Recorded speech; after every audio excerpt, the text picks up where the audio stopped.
This is one last Pursuing God's Heart for now from the book of Galatians.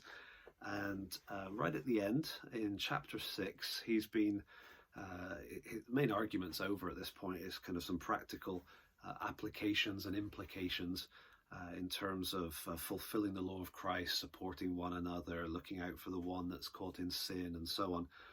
And in verse 6, he says this: "Let the one who is taught the word share all good things with the one who teaches."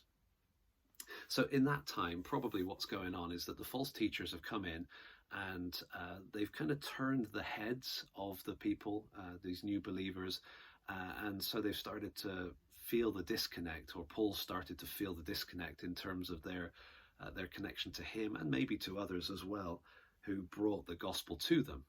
So there's some of that going on. He's saying, you know what, when you're taught the word, you should share all good things with the one who teaches. Practically, realistically, what that's talking about is supporting financially, caring for practically the needs of the Bible teacher in the church setting. I'm not going to say anything about that apart from how much I appreciate people that support us.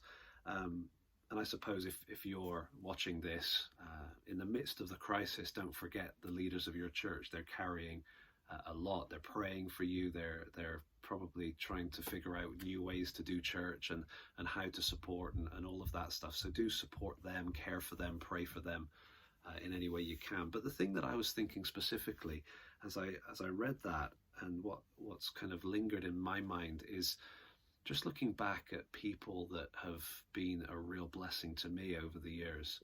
A couple of years ago, Haddon Robinson died. I heard the news that he died and graduated to heaven. And I was saddened, obviously happy for him, but saddened because of the impact that he'd had on my life. But now with this virus, and especially the emphasis on the vulnerability of those over 70, the kind of the older age bracket, it just seems appropriate to think of the people down through the years that have been a blessing through their teaching to us, and maybe express some of that gratitude to them. So I'm thinking back. I'm thinking, obviously, my dad, heard him preach probably more than anybody else growing up, and in my church growing up, Alan Linton. He's now in his 90s in an old people's home. They're not allowed to have guests, but he is faithfully serving every morning, giving the devotions, and they're blessed to have him. He really was a huge blessing to me down through the years. Think of my time at Multnomah. Bruce Fong and John Wex and Al Baylis and Ron Frost and John Terveen, Barry Davis, and probably others as well. Just so grateful for the impact of their teaching on me.